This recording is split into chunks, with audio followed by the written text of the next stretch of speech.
Sem a nossa abnegação, não tem como, porque se nós não abnegarmos, renunciarmos, como que o Espírito Santo de Deus vai agir em nós? Lembra de Gênesis 6, ele disse assim, que o meu Espírito não agirá para sempre no homem, pois este é carnal. A palavra carnal ali também tem uma raiz que é a alma, carnal. Meu Espírito não agirá para sempre no homem, pois este é carnal. O que é uma pessoa carnal? Uma pessoa carnal é aquela que se deixa dirigir pela sua vontade, pelos seus pensamentos. Claro que a vontade é o centro das emoções do homem, da carne do homem, da alma do homem. Então, Provérbios vai dizer o seguinte, assim como o homem pensa, ele é. Então, e a palavra nos orienta, uma vez que assumimos ou aceitamos aquele convite do Senhor Jesus, quem quiser vir após mim, si mesmo se negue, dia a dia tome a sua cruz e siga-me. Vamos abrir lá então, irmãos, em Lucas, capítulo 9, versículo 23, e meditar um pouquinho sobre essas questões aqui, que elas são fundamentais para nós. Lucas 9, verso 23. Antes, vamos ter uma breve palavra de oração, pedindo o socorro do Espírito, para que Ele nos oriente nessa oportunidade ou nesse tempo de reflexão da palavra. Nosso Pai, nós te damos graças por essa noite agradável, fresquinha. Obrigado porque esse é o tempo que o Senhor tem para depositar em cada um de nós a porção para essa noite. Nós confiamos a Tua palavra a Ti mesmo, porque é a Tua palavra, e Tua, Pai, abençoe e devolva para nós como este pão, no qual satisfaz inteiramente, Pai, a nossa alma, as nossas sedes de significados. Tua palavra, nós sabemos que ela é poderosa e ela é penetrante também. Ela penetra até nos recônditos mais profundos do nosso espírito, da nossa alma, do nosso interior. Tu és aquele que esquadrinha, Pai, todo o nosso interior. Tu és aquele que sondas o nosso interior. Então, Pai, vê se há em nós algum caminho mau e nos conduz para o caminho bom, para o caminho perfeito, que é o nosso Senhor. Faz com que a Tua palavra, Pai, seja frutificada e que haja edificação no meio do Teu povo e que o nome do Senhor Jesus seja exaltado e glorificado para a Tua glória. Em nome do Senhor Jesus nós oramos. Amém. Lucas 9, 23 diz assim a palavra: dizia a todos, se alguém quer vir após mim, a si mesmo se negue, dia a dia tome a sua cruz e siga-me. Então, queridos, essa palavra renúncia, quem quiser vir após mim, a si mesmo se negue, abnegação, renúncia, é a mesma raiz para todas elas. Então nós vamos analisar um pouquinho essa questão da renúncia. Às vezes nós passamos por esses textos, por cima deles, citamos ele, sem de fato trazer uma explicação genuína da parte do Senhor. Então nós temos orado ao Senhor, buscado a direção do Senhor para a vida dessa assembleia, para os irmãos que aqui de fato têm se reunido em torno, debaixo do nome do Senhor Jesus Cristo. E que o Pai deseja realmente é mover a sua vida pelo seu Espírito em nós. É que Cristo tenha o seu mover em nós. Ele se movendo em nós, irmãos, vai haver a formação dele em nós. Porque é como que se ele estivesse dentro de um casulo para adentrar na nossa alma numa viagem de conquista. Então, ele precisa de desvencilhar tudo aquilo que é a alma. Mas parece que o Senhor está totalmente abafado pelas nossas almas, pela falta da nossa renúncia. Isso tem impedido o trabalho do Espírito em nós, porque Ele não vai forçar, não. Ele é tão carinhoso, Ele é tão generoso, Ele é tão sensível, para nos tocar, Ele não faria isso, tocar em nós, se de fato não houvesse da nossa parte uma rendição, ou em outras palavras, dizer para Ele: vai mais fundo em nós, Senhor, quero ver o Teu agir. Então nós vamos realizar as coisas, mas quem irá fazer, tanto querer como realizar segundo a sua boa vontade, é Deus o Pai, pelo seu Espírito que Ele fez habitar em nós, quando de fato nós cremos em nossa regeneração, nosso novo nascimento, em nossa nova vida, troca de coração. Tudo isso faz parte desse pacote da regeneração, nova vida. Temos nova vida, essa nova vida é a vida de Cristo. Agora nós temos uma personalidade, irmãos, que ela é bastante contumaz, ela é obstinada, ela não se inclina, ela não se dobra diante do Senhor. E o Senhor deseja avançar em nós de uma forma que Ele quer mostrar tanto tempo que nós estamos resistindo ao Espírito Santo de Deus, porque Ele quer fazer a sua obra em nós, que Ele já começou, a partir do novo nascimento. Ele quer, deseja começar, Ele já começou essa obra, mas quando Ele encontra em nós resistência, uma cerviz endurecida, Ele vai então criar outros mecanismos, talvez externos, para que haja um quebrantamento interno. Embora Ele habita em nós, Ele está em nós, mas então Ele vai criar algumas circunstâncias externas para que então realmente Ele possa alcançar os seus objetivos em nós. E lembra que Jó disse, irmãos, lá em Jó 42:1, bem sei que tudo podes, e nenhum dos teus planos podem ser frustrados. Então, se você teve o privilégio de crer no Senhor, saiba de uma coisa: você pode evitar muito sofrimento na medida em que o Espírito opera a sua palavra em mim e em você, e Ele vai operar a palavra dele entra queimando em nós, entra ardendo os nossos corações. Às vezes nós não gostamos dessa chama do fogo da palavra de Deus. Nós queremos coisas boas para nós, quem não quer? Isso é algo muito legítimo, mas nós temos preocupado com os desejos e as reivindicações de que Deus o Pai quer de nós.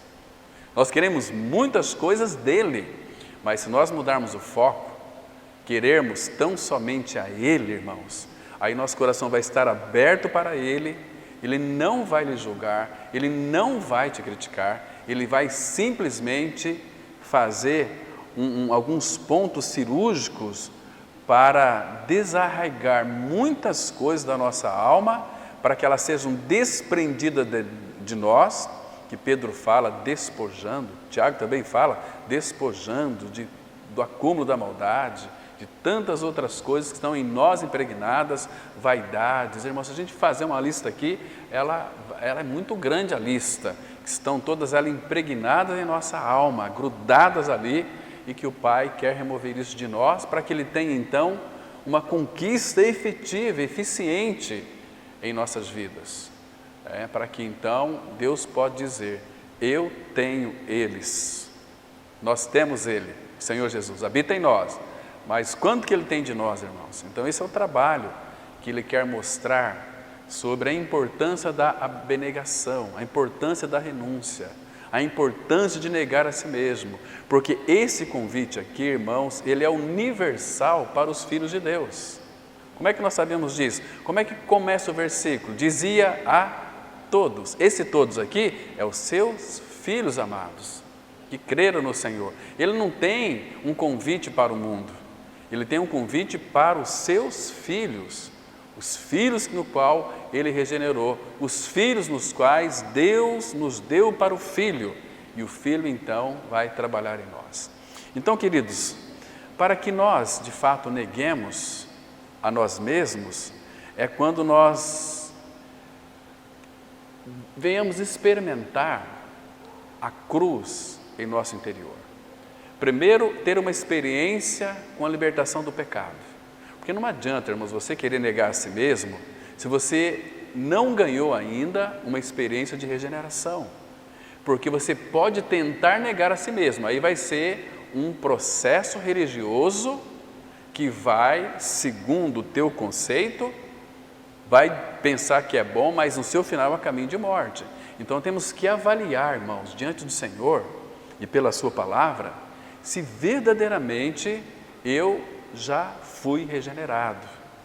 Regenerado, irmãos, entenda uma coisa, é crermos naquilo que o Senhor Jesus Cristo é, na pessoa dele, que Deus enviou este mundo em carne, o seu único filho, unigênito, para que todo que nele crê não pereça, mas tenha vida eterna.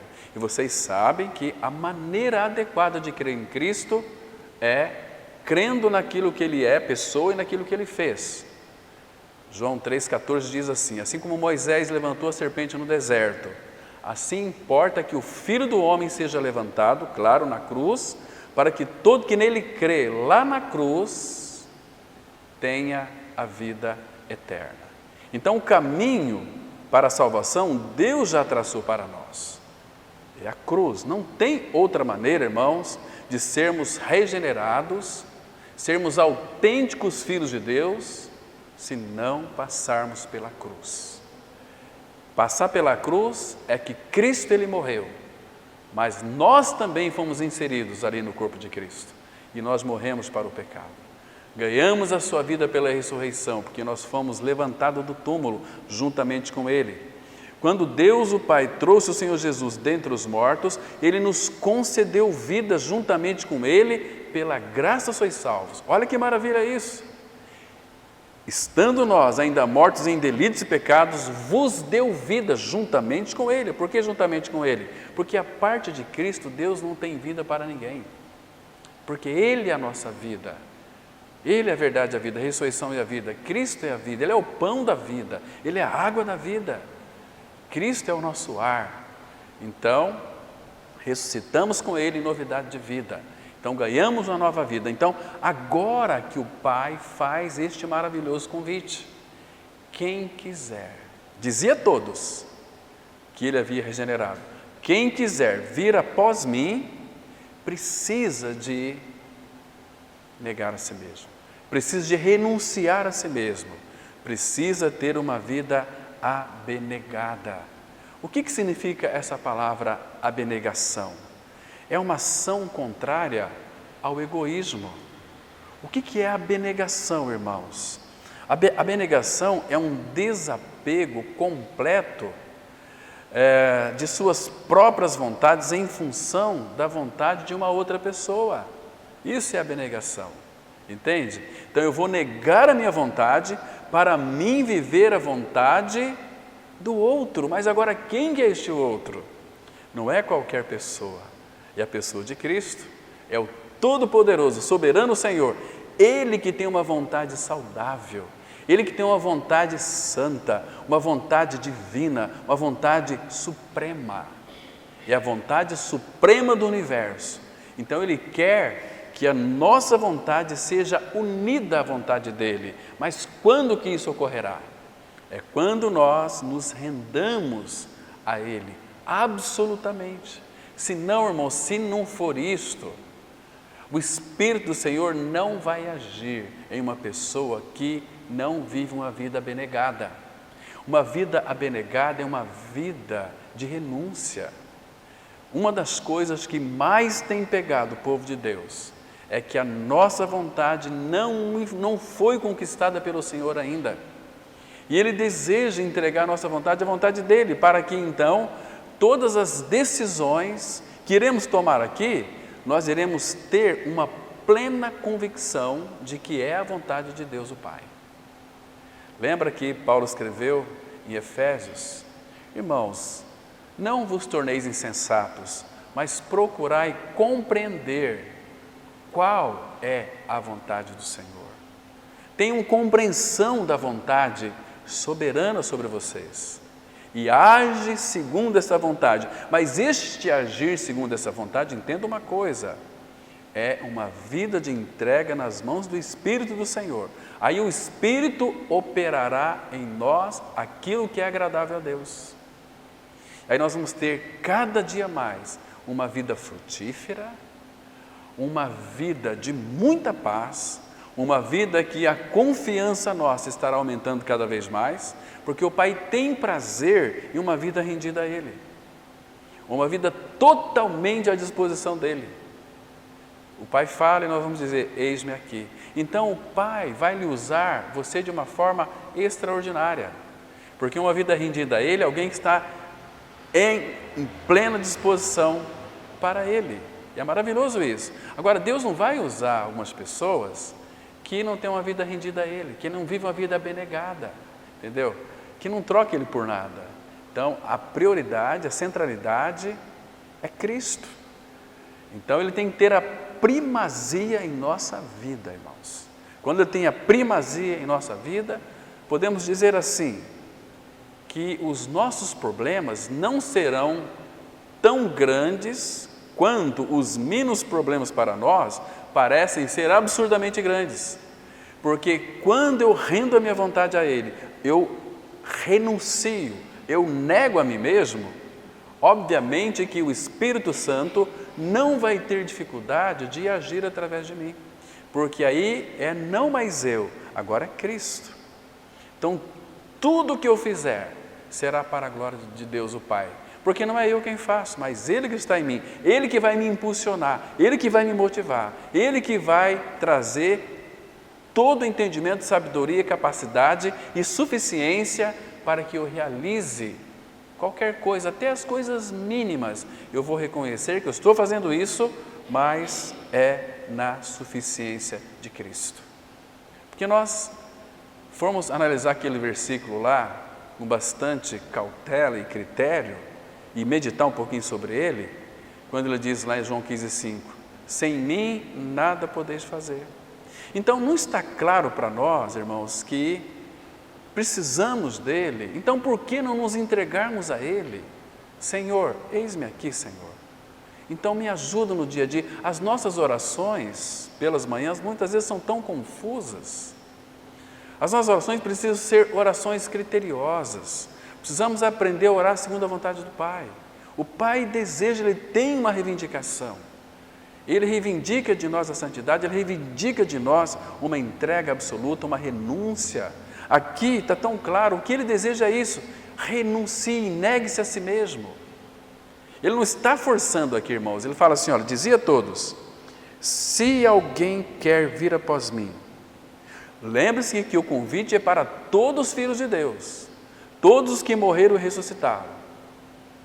Então, dizia a todos, aqui é um convite universal para os filhos de Deus. Dizia a todos, quem quiser, se alguém quer vir após mim, a si mesmo se negue. Você percebe que ele fala de uma forma carinhosa, não forçando? Então, se nós reconhecemos, por isso que eu disse aqui que é fundamental, nós termos uma convicção do nosso novo nascimento em Cristo, na nossa morte e ressurreição com Ele, porque isso vai sinalizar um reconhecimento de quem eu era e de quem eu sou hoje. Agora, o meu Senhor, que morreu por mim, por amor a mim, faz um convite deste. Quem quiser vir após mim, esse mesmo se negue. Então, como, uma vez que de fato eu ganhei essa experiência de co-crucificação juntamente com Ele, como não aceitar o convite do meu Senhor? Porque Ele é o meu Senhor. O apóstolo Paulo disse assim, Ele morreu por todos. Para quê? Para que Ele morreu por todos? Para que os que vivem, nós neste caso, não vivamos mais para nós mesmos, mas para aquele que por eles morreu e ressuscitou. Lembra quando José, os irmãos deles, por ciúme, pegaram ele, gente, mata ou não mata, mata ou não mata, e por providência divina, ele foi vendido para os ismaelitas. José era uma figura de Cristo, e foi para a casa de Potifar. Lembra? Muito bem. Queridos, Deus era com José. Ele viveu uma vida totalmente entregue ao Senhor. Então o Senhor poderia abençoá-lo em tudo que ele fazia. Vocês percebem que uma vida entregue atrai o coração de Deus o Pai? Atrai cada vez mais bênçãos imensuráveis, mas para outra pessoa. Porque na medida em que que Deus prosperava através de José, eu creio, irmãos, tenho plena convicção de que José era muito edificado porque o seu Senhor estava satisfeito com uma vida abnegada que ele vivia. Você não vai encontrar nenhuma murmuração nos lábios de José. por tudo que ele passou. E olha que ele sofreu demais. Rejeição, sofreu acusações injustas, fizeram mau juízo sobre ele, mas ele se manteve fiel na sua renúncia. E onde Deus o colocou? Governador do Egito. Ele recebia a glória de todo o povo. Claro que era destinado essa glória tudo para o Senhor. Então, meus queridos irmãos, nós temos que aprender aos pés do Senhor, como o Senhor viveu uma vida de renúncia a Deus o Pai, e hoje Ele habita em nós. Ele quer dar continuidade nessa vida de renúncia, mas Ele encontrou um grande problema, encontrou nós. Ele nos regenerou, fez a obra, cremos que morremos e ressuscitamos. Agora nós temos essa alma nossa que a nossa alma, ela é contumaz, teimosa. A nossa alma, ela é de dura cerviz, irmãos. Nós resistimos a Deus, resistimos o Pai, resistimos o Espírito. Até quando vai ser isto? Então, quando nós resistimos a Ele, nós sempre vamos dar tiros para o alto. Isto é terrível, irmãos. Parece que sempre vai estar faltando alguma coisa. Esquece de você, você morreu com Cristo. Cristo é a sua vida, é o Todo-Poderoso que pode todas as coisas. Agora, você vê como é que, sendo Ele Todo-Poderoso, aquele que habita no alto e sublime trono, mas Ele quer habitar e viver uma vida de habitação naqueles que têm de fato um coração quebrantado. Uma alma que o que é um coração quebrantado? É a vontade quebrantada pelo caminho da cruz. A cruz está operando em nós. Irmãos, sempre vai haver cruz na nossa vida para um filho de Deus. A cruz libertou do pecado. Agora o caminho da cruz. Quem não negar a si mesmo, tomar a sua cruz dia a dia. Paulo vai dizer, em outro texto, segundo Coríntios 4:10, levando sempre por toda parte o morrer de Jesus, para que a vida de Jesus se manifeste. Então vai se manifestar quando verdadeiramente eu vivo uma vida de cruz, uma vida de cruz. Isso é maravilhoso demais, irmãos. Então, somente quando eu vivo esta vida de cruz, então eu saberei que não possuo nada neste mundo. Como é que nós sabemos que não somos dono de nada nesse mundo? Paulo escreveu assim, Gálatas 6,14: mas longe esteja de mim gloriar-me, a não ser na cruz de nosso Senhor Jesus Cristo, pela qual o mundo está crucificado para mim e eu crucificado para o mundo. Então, se o mundo está morto para mim, o que eu tenho nesse mundo aqui? Nada. E se eu estou morto para o mundo, o que o mundo tem de mim? Nada. Então, eu vivo uma vida inteiramente para o meu Senhor. Mas estamos vivendo essa vida para Ele? Amados, então, vamos pensar aqui. Qualquer dom nobre que você receba da parte do Espírito do Senhor, este dom é seu? Não é. Foi concedido a você. Ou vamos dizer assim, foi emprestado. Foi emprestado. Nada que nós temos é nosso. Tudo foi emprestado para cada um de nós. Vocês se recordam daquele homem? Abra lá no segundo livro de Reis, capítulo 6. Segundo livro de Reis, capítulo 6. Aquele homem que o machado caiu na água quando ele estava ali derrubando aqueles troncos ali, vocês se recordam? Achei muito interessante, irmãos, essa expressão aqui, porque isso aqui vai sinalizar exatamente aquilo que de fato nós não somos absolutamente donos de nada. Olha só, segundo o livro de Reis, no capítulo 6, o versículo 5, que diz assim, segundo Reis, capítulo 6, verso 5. Vamos ler a partir do 4 aqui, para a gente pegar o contexto, que é bem interessante. E foi com eles, chegados ao Jordão, cortaram madeira. Sucedeu que, enquanto um deles derribava um tronco, o machado caiu na água e ele gritou: ai, meu senhor, porque era emprestado. Mas exatamente isso, o Espírito não colocou essa palavra aqui por acaso, entende? Então o Espírito deu relevância nesse versículo aqui para mostrar que tudo que nós temos é emprestado por pouco tempo. Marido, esposa, filhos, veículo, neste mundo tudo é emprestado, então devemos pegar com mão bastante leve. Então perguntou o homem de Deus: onde caiu? Mostrou-lhe ele o lugar. Então Eliseu cortou um pau e lançou ali e fez flutuar o ferro e disse: levanta-o. Estendeu ele a mão e o tomou. Está vendo as providências do Senhor?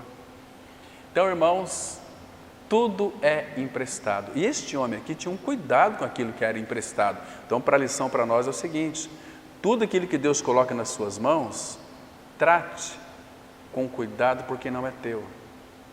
Se Ele coloca um carro novo na tua mão, cuide, não seja um desleixado. Você comprou um móveis novo, uma cama nova, trata com carinho, porque foi emprestado, Deus lhe deu para você, de presente, para você cuidar, para você dormir. E muito interessante isso. Tem pessoas, vocês sabiam que eles são totalmente desleixados? Vai metendo o pé, quebrando, arrumando, puxando para lá, para cá, etc. Temos que ter cuidado com tudo aquilo, inclusive as coisas mínimas, que Ele coloca em nossas mãos. Se nós soubermos administrar as coisas mínimas, que aparentemente não tem tanto valor assim, Ele vai começar a colocar coisas grandes nas suas mãos. Daí também que surge a prosperidade material. Não que aquilo vai lhe corromper, porque quando nós vivemos uma vida de abnegação, irmãos, nada, por maior que seja, que vem em nossas mãos, não vai nos corromper. Estão me compreendendo, irmãos? Então isso aqui é fundamental para nós. Então, agora, se tudo é emprestado, qual é o homem nessa terra que se orgulharia de uma joia que é emprestada, que não é dele? E nós temos, lembra?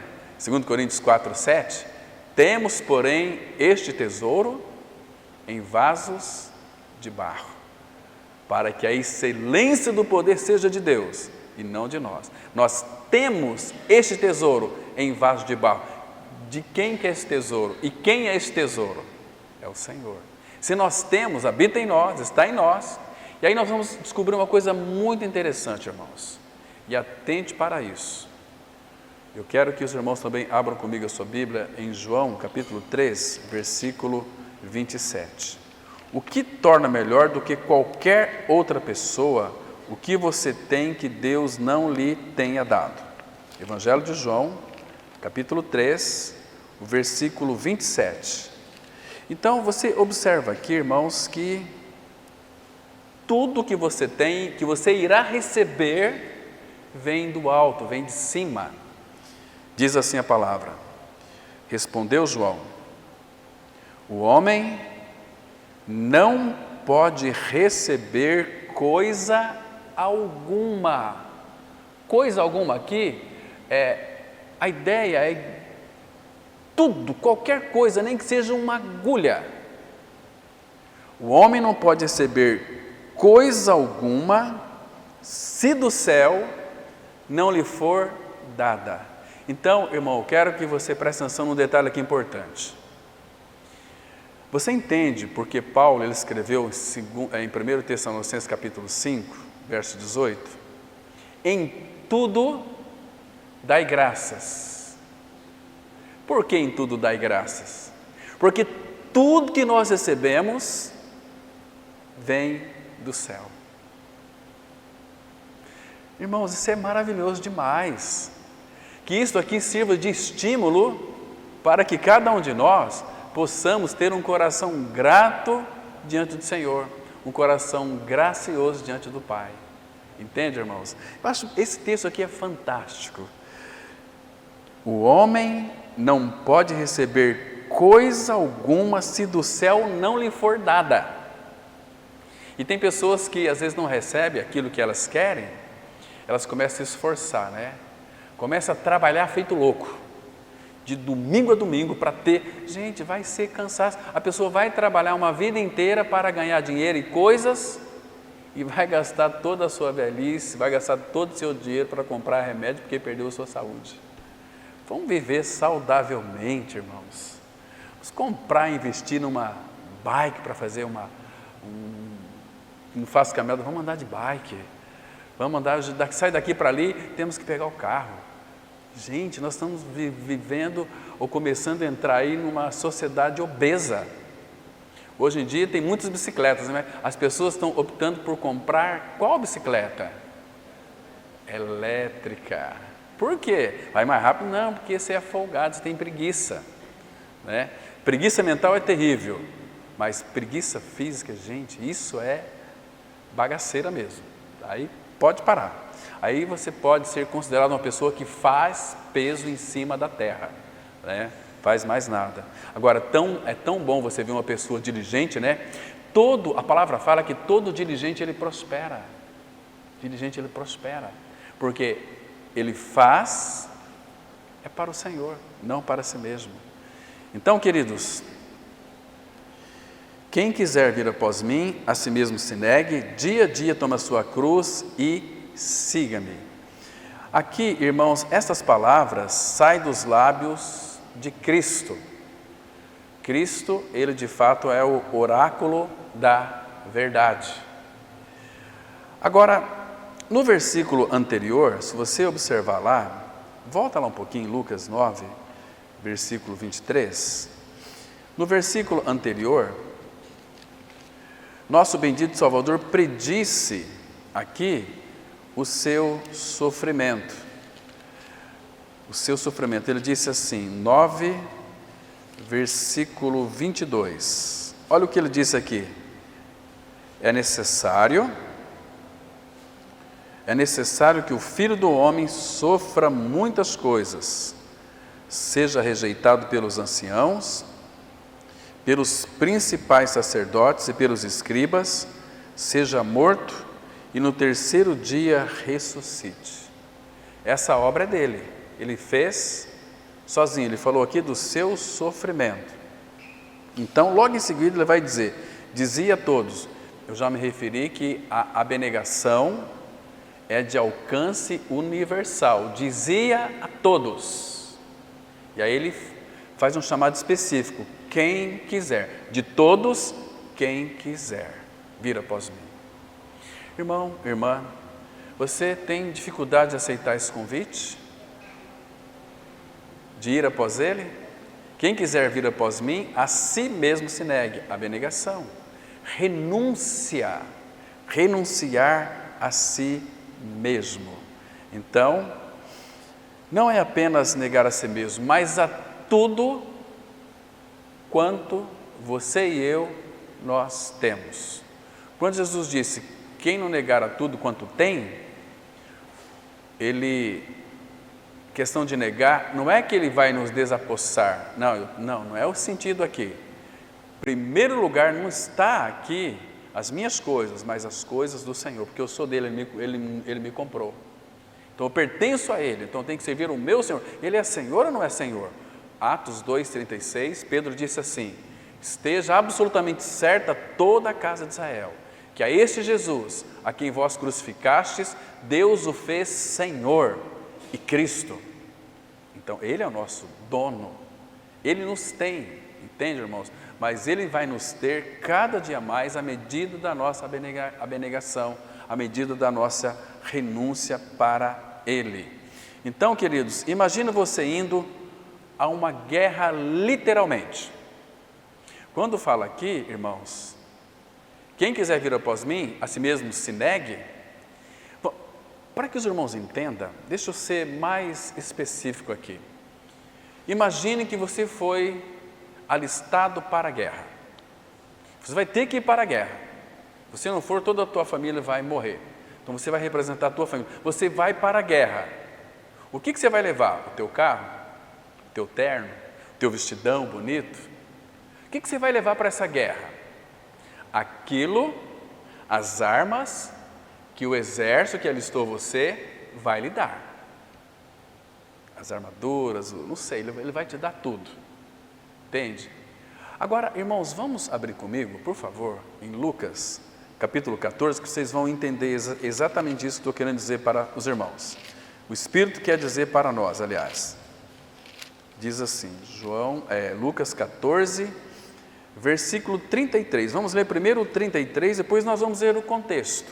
Olha só, Lucas 14, 33. Ele está dizendo o seguinte: assim, pois, Lucas 14, 33. Assim, pois, todo aquele que dentre vós não renuncia a tudo quanto tem, não pode ser meu discípulo. Então, agora, vamos ler o contexto para a gente entender esse versículo aqui que Jesus está dizendo. Ele diz assim no versículo 31. Ou qual é o rei que, indo para combater outro rei, não se assenta primeiro para calcular se com 10.000 homens poderá enfrentar o que vem contra ele com 20.000? Perdão. Qual é o rei que, indo para combater outro rei, não se assenta primeiro para calcular se com 10.000 homens poderá enfrentar o que vem contra ele com 20.000? Caso contrário, estando o outro ainda longe, envia-lhe uma embaixada pedindo condições de paz. Agora, você quer participar dessa guerra? Se este rei aqui chamar você para essa guerra, o que você tem que renunciar? E para a guerra.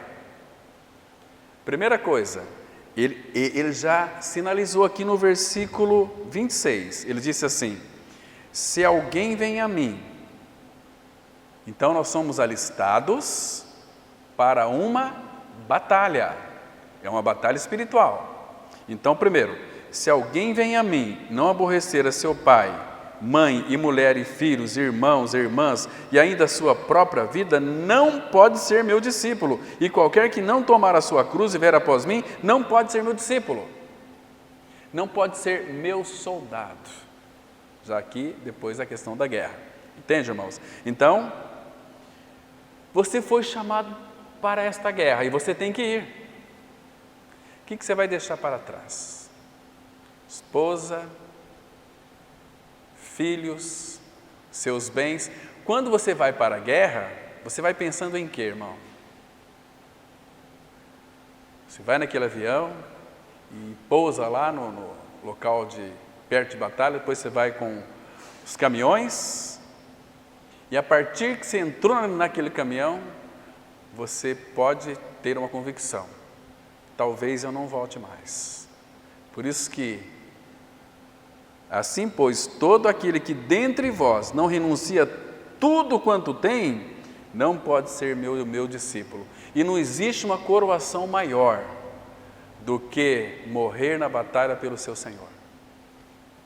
Estes aí, diz Apocalipse, a segunda morte não tem poder sobre eles, porque eles negaram a si mesmos, negaram tudo, deixaram tudo para trás e foram para essa batalha. Entende, irmãos? O que é um cristianismo em maturidade espiritual? É deixar tudo para trás pelo meu Senhor. Irmãos, nós temos essa convicção? Vamos pensar. O irmão lá indo para a guerra, né? E deixando a esposa, os filhos, os netos. Eu não vou ver minha filha casar, não vou ver meu neto crescer. Pode ser que eu volte. E quando volta, irmãos, que alegria que é. Voltamos da batalha. Irmão, se você ler a história do rei Davi, você vai ficar abismado. Ele renunciava a tudo. Davi ia para os campos de batalha. Ele tinha filhos, tinha família. Mas ele deixava tudo para trás e ia para a batalha. Mas, antes de mais nada, o que ele fazia? Consultava o Senhor. Senhor, é da tua vontade? Senhor, o Senhor vai nos entregar ele nas nossas mãos? Pode ir. E claro que nessas batalhas, Davi perdia também muitos soldados. Eram feridos, machucados, muitos mortos. Entende, irmãos? Isso era algo assim precioso. E as pessoas faziam por causa do rei, porque o rei tinha confiança no Pai, em Deus o Pai, que ia sempre adiante dele. Então, irmãos, Percebe aqui? Fez sentido para os irmãos? Que significa negar a si mesmo, deixar tudo para trás e ir para a batalha. Irmãos, agora entenda uma coisa: a igreja está perdendo a batalha para Satanás. Porque a igreja tem se tornado uma igreja ensimesmada, cheia de si mesma. A igreja, ela verdadeiramente está numa letargia espiritual muito grande, está num esgotamento espiritual muito grande, porque as cargas deste mundo que Cristo tirou, eles estão colocando o seu jugo debaixo das cargas, querem voltar para as cargas. Lembra do povo de Israel quando saiu do Egito?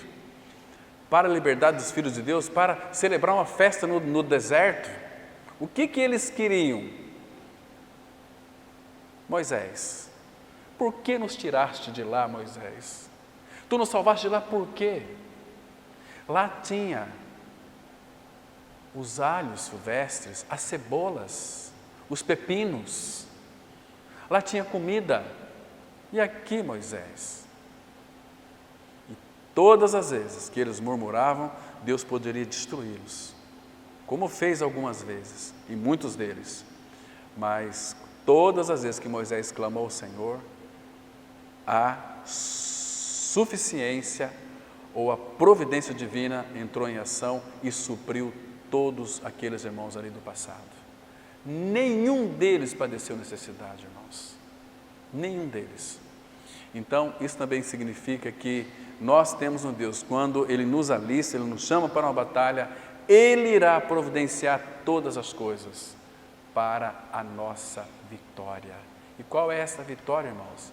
Graças, porém, a Deus que em Cristo sempre nos conduz em triunfo e por meio de nós manifesta em todo lugar a fragrância do seu conhecimento. Agora, irmãos, quem não é uma pessoa abnegada é uma pessoa soberba. Agora, escute com atenção. Se você é uma pessoa orgulhosa ou orgulhoso, saiba que jamais a graça de Deus vai prosperar em sua vida. A graça não vai crescer em sua vida, porque você está sendo muito soberbo. E a soberba espiritual, a presunção espiritual, o orgulho espiritual é terrível.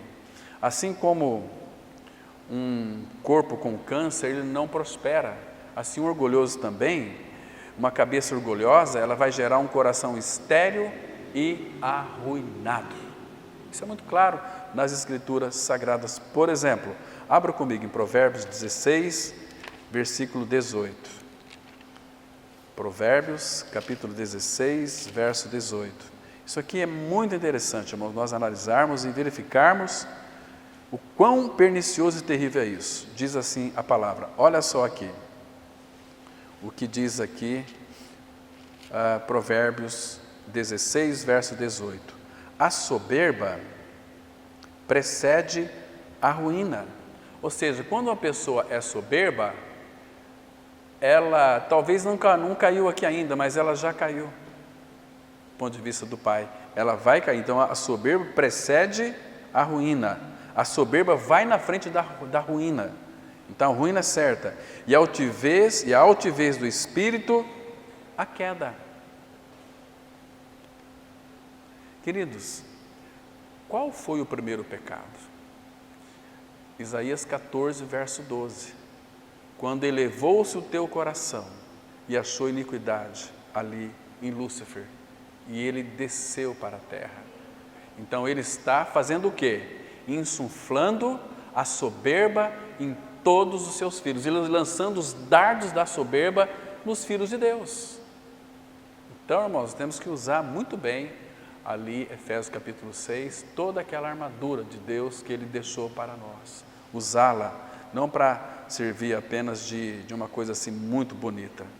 Agora, um verdadeiro cristão, ele deve aceitar esse convite, ele deve ser uma pessoa abnegada, uma pessoa que deve negar a si mesmo, uma pessoa que deve aceitar o convite e renunciar a si mesmo. Negue-se a si mesmo. Um cristão, ele deve negar a sua vontade, para que essa vontade seja unida à vontade de Cristo. A vontade, irmãos, ela é a grande roda da alma que ela verdadeiramente vai mover todas as afeições do ser humano. Entende, irmãos? Então isso é muito interessante. Agora, eu vi esqueci o nome do irmão agora, ele disse que, contando um fato verídico, que isso sempre acontece no meio marítimo, aqueles marinheiros, às vezes, quando está em alto mar, quando pega uma grande tempestade, eles são guiados por aquela bússola, né? Por aquela bússola de marinheiro. Então, quando um raio, um trovão atingia ela saía do lugar. Então, a navegação ia totalmente errado, né? Agora, porque aquela agulha, né, ela move da centralidade ali na qual ele estava indo, e ela começa a ir indo para o lugar errado. Agora, a natureza do homem sendo corrompida pelo pecado, tal qual foi, faz com que a vontade aponte para o errado. Ela aponta sempre para o mal. A inclinação do ser humano é sempre para o mal. Há na vontade não apenas impotência, mas outra coisa que é interessante, a obstinação. Lembra lá de Atos 7:51? Ele disse assim, Estevão depois dizendo para aqueles, estavam seus ouvintes ali, religiosos, vocês sempre resisti ao Espírito do Senhor. Vocês não inclinam para Ele. Então, irmãos, um cristão, ele deve negar o orgulho e o autoconceito que ele tem de si mesmo. Qual é o conceito que você tem de si mesmo? Você já provou a pensar nisso? Como que eu me vejo? Qual que é o meu conceito? Como que eu desejo ser apresentado? Como que eu quero que as pessoas me vejam? Queridos, isso é um princípio de uma soberba terrível, terrível. E principalmente os irmãos que estão em cargo da palavra, nós temos e recebemos sempre dardos mirabolantes que vêm fazer, muitas vezes que o Senhor permite esses testes, de ser pessoas com tendência a soberba, porque o ser humano o diabo sabe disso. Então ele começa a colocar soberba assim, olha, pessoa lá de longe fala, puxa vida, aquele irmão lá, olha, que bênção que é. Aquele irmão, algum tempo atrás, estava conversando com o Romeu, estava eu, a minha esposa, e nós estávamos indo para Anastácio, e eu falei o seguinte, puxa Romeu, como você tem me ajudado bastante, sabia? Tem sido uma bênção na minha vida. Ele não falou nada, a esposa dele falou, Cláudio, você não devia ter falado isso. Isso para ele é veneno, terrível. Ele tem uma tendência muito grande a se ensoberbecer. Então, nunca elogie um pregador da palavra, porque ele vai pensar que ele é o bom mesmo, mas é o Espírito do Senhor quem vai trazer para nós todas as revelações. Tudo é emprestado, nada é nosso. Quando Jesus veio, ele viveu uma vida de absoluta dependência. Ele, quando as pessoas vinham para ele, dizia o seguinte, mestre, eu vou segui-lo. Jesus dizia para ele o seguinte, olha, eu não tenho onde morar. As raposas têm seus covis, as aves do céu seus ninhos, mas o Filho do Homem não tem onde reclinar a cabeça. Imagine, irmãos, que ele que é dono de todas as coisas, não tem lugar para reclinar a cabeça. Qual foi o lugar que ele reclinou a cabeça? Lá na cruz do Calvário. Quando ele estava com os braços estendidos e disse, está consumado. Reclinou a cabeça, os seus ombros e morreu. Mas nós morremos com ele. Nosso pecado foi tirado de nós. E hoje nós temos uma morada, é nele mesmo. O meu povo habitará em moradas bem seguras, em moradas de paz, em moradas de despertamento espiritual, em moradas de alegria, em moradas maravilhosas, irmãos. Louvamos ao Senhor por isso. Irmãos, eu vou ler aqui uma coisa que o Spurgeon escreveu sobre o Plínio. Ele disse uma coisa muito interessante, e nós já vamos encerrar. As pombas, diz Plínio, orgulham-se de suas penas ao voarem alto, finalmente voam tão alto que se tornam presas de falcão e de gaviões. As pombas se orgulham. Assim os homens voam alto em presunção, tornam-se presas do príncipe da potestade do ar. Entende, irmãos? Porque a nossa morada é Cristo. Nós já estamos, irmãos, vamos dizer assim, muito acima do céu. Se você deseja ir para o céu, você não está no céu hoje, você está mais acima dos céus. É um lugar tão alto que ele é inatingível. É onde Cristo está, assentado à destra do Pai. Nós estamos nele pela fé. E quando ele preparar lugar para nós, ele diz que iria voltar, João 14, 3, e nos receberia para ele mesmo. Louvado seja o nosso Senhor. Irmãos, isso é maravilhoso demais. Então, a palavra fala que aquele que se humilha será exaltado, e aquele que se exalta será humilhado. Qual que é o nosso lugar de humilhação? Sabe aonde, irmãos? O primeiro deles, aos pés do Senhor. E não existe neste mundo aqui,